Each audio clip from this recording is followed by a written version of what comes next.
বলুন আজকে আমরা একটি ডিজাইনার হাতা তৈরি দেখি, একটু ব্যতিক্রম। আমি প্রথমে হাতার উপরের অংশটা সেলাই করে নিচ্ছি। আমি ভি শেপ করব, তাই আমি এই সেলাইটা করে নিচ্ছি। এবার হাতার নিচের অংশের যে ভাঁজ, সেই ভাঁজটা করে নিচ্ছি। আমি এখানে একটি লেস লাগাবো।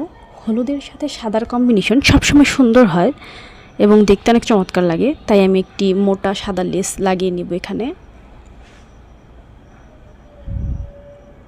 উভয় পাশে ঠিক একইভাবে আমি লেসটা লাগিয়ে নিব।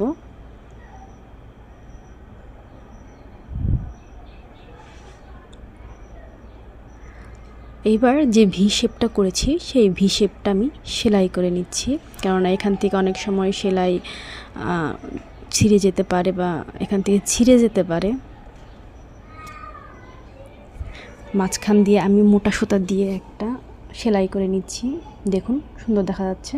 তারপর এখানে কিছু ফুল লাগিয়ে নিচ্ছি, দেখুন কত চমৎকার লাগছে।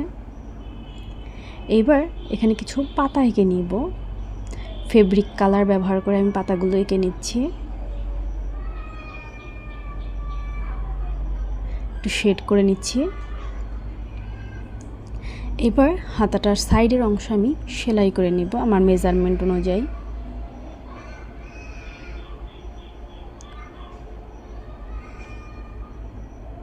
হাতা এবার মোটামুটি কাজ শেষ। এবার যে ভি শেপ অংশটা আছে সেখানে আমি পুঁতি লাগাবো।